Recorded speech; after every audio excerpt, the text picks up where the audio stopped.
It started with a sentence that cut through the usual morning noise of New York like a knife. "You don't own the table, lady." That voice still echoes in my head every time I close my eyes. My name is Amber Lewis, 32, shift manager at a small cafe called the Cedar Bean on 48th Street, Midtown. It's not glamorous, but it's my life. Coffee, sandwiches, and small smiles in a city that forgets your name before you finish your drink. My favorite place was Table 7, by the window where the morning light hit just right. I always sat there after the rush, finishing cold coffee, breathing for a moment before the next wave of noise. Nobody said it was mine, but it was. Routine is everything in New York. It's the only way not to lose yourself. That morning I came early. The street was still wet from the night rain, the air cold and metallic. I unlocked the door, turned on the lights, and froze. There was a smell. Coffee, yes, but something sharp underneath, like blood on steel. And there they were. A man in a long black coat, his head bowed, and a blonde woman across from him staring out the window. The door had been locked all night. I was the one who closed yesterday, and yet they were sitting there, motionless. I whispered that we weren't open yet, but the man looked up. His eyes were gray and dead. "You don't own the table, lady," he said. I tried to laugh it off, but my body went cold. When I looked again, they were gone.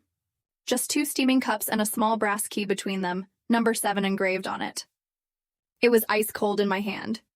I threw it into the lost and found and got back to work. Later, my boss checked the cameras with me. No one was there. Just me talking to thin air. That night, I found the key again in my purse. But now it said, "It's yours now." I dropped it on the carpet, my heart thudding, and when I looked at the window reflection, I saw the cafe. Table 7. 2 people sitting there, and one of them was me. I didn't sleep that night. When I went to the cafe in the morning, the air felt thicker. Table 7 was spotless. No cups, no key.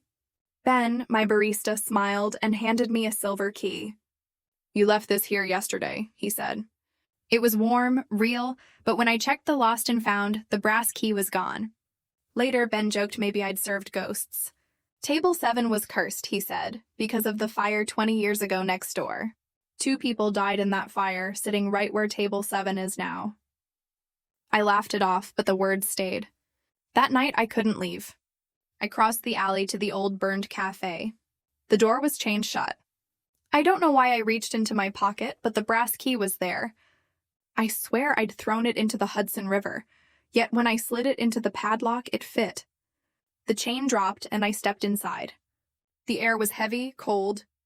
At the end of the hallway was a beige door. When I opened it, the cafe inside was perfect, untouched, alive, identical to ours. And there was Table 7, 2 cups steaming gently. A voice whispered behind me. "You left your seat, Amber." I turned. No one there. The lights flickered, the cups vanished, and the brass key appeared again. I grabbed it and ran. I threw it into the Hudson, watched it sink, and swore it was over. But the next morning, it was on the counter again, dripping wet. The engraving had changed. It said, "Sit." The whispers started that day. Under the sound of milk steaming and spoons clinking, a voice said my name. "Sit down, Amber." It wasn't in my head, it came from Table 7. I turned, but there was only an old man reading the Times. Still, my hand shook so badly I dropped milk on the floor.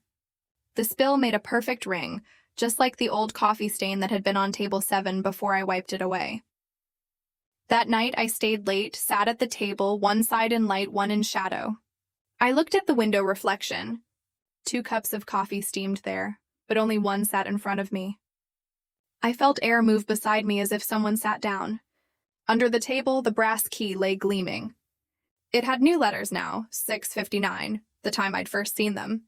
I went to the storage room and found an old cabinet with a rusted lock. The key fit. Inside was a photo, dated March 12, 1998, the Cedar Bean. A man and a woman sat at Table 7 just like before. In the window reflection of the photo was a third person holding a tray. When I looked closer, it was me. Same hair, same uniform, same scar on my wrist. But the photo was 27 years old.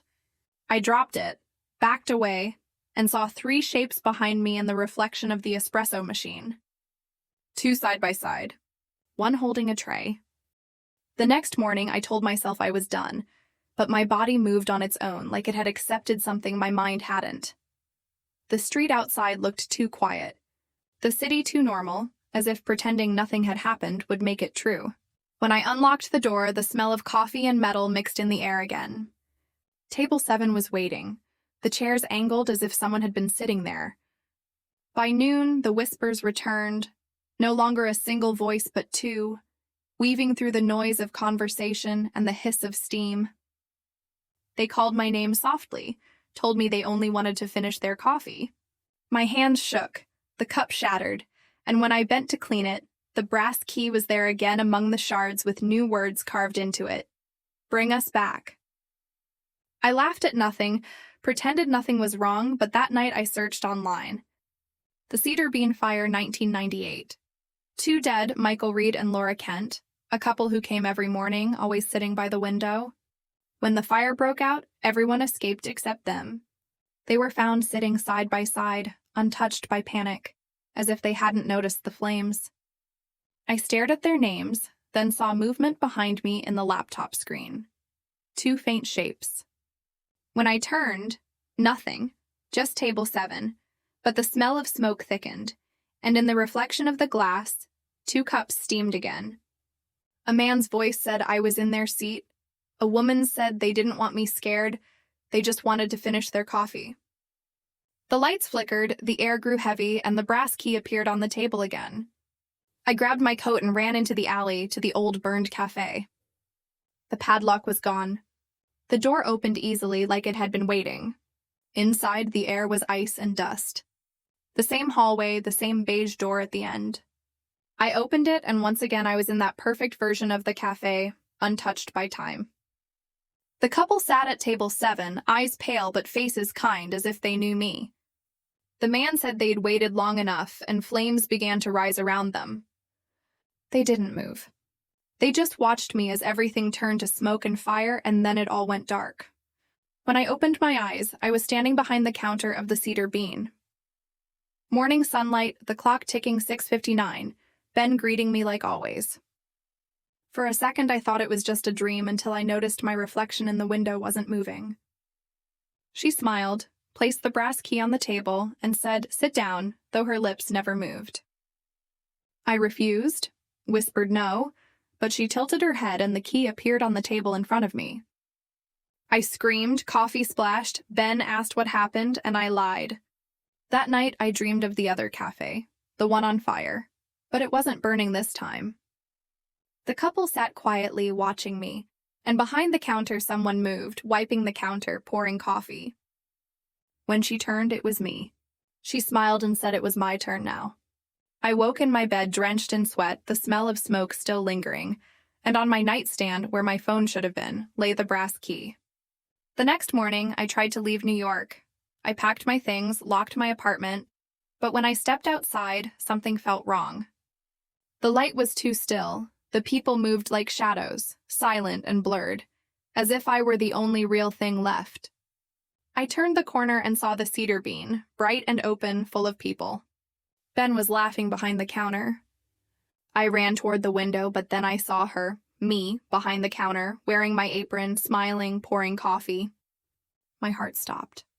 I shouted, banged on the glass, but no one heard me. The couple at table 7 turned and looked straight at me. The man lifted his cup and smiled like he'd been waiting. "Welcome back," he said, though his mouth never moved. The world shifted, the light flickered, and I was suddenly standing inside, behind the counter, the brass key in my hand. It was engraved with one word: stay. Now I open the cafe every morning at 6:30, grind the beans, flip the sign. Ben is there, always cheerful, but his eyes don't look through me anymore. They look past me.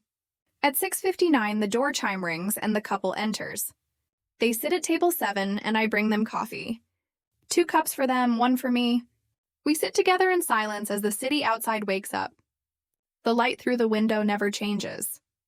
Sometimes I think maybe this is peace. Maybe this is all they ever wanted. Last week, a new girl came asking for a job. She looked just like I used to, nervous, hopeful. Mr. Burke introduced us. Amber, this is Hannah. She'll be shadowing you. I smiled and told her she could wait at table 7. She asked whose table it was. I told her nobody's, but the couple was already watching her. I turned away, poured another cup of coffee, and saw in the reflection of the window 3 figures sitting together, with a 4th standing behind them. The clock ticked once, loud and sharp, 6:59. The door chime rang. And I understood. The cedar bean doesn't need customers. It needs replacements. The cedar bean opens itself now. I don't remember unlocking the door anymore, but every morning when the light slips through the cracks of the blinds, I'm already behind the counter. The city hums outside, but I can't hear it clearly. It's muffled, like a song playing from another room. The brass key sits near the register, its metal dull now, the engraving worn smooth from my touch. It no longer says anything. It doesn't have to. I know what it wants.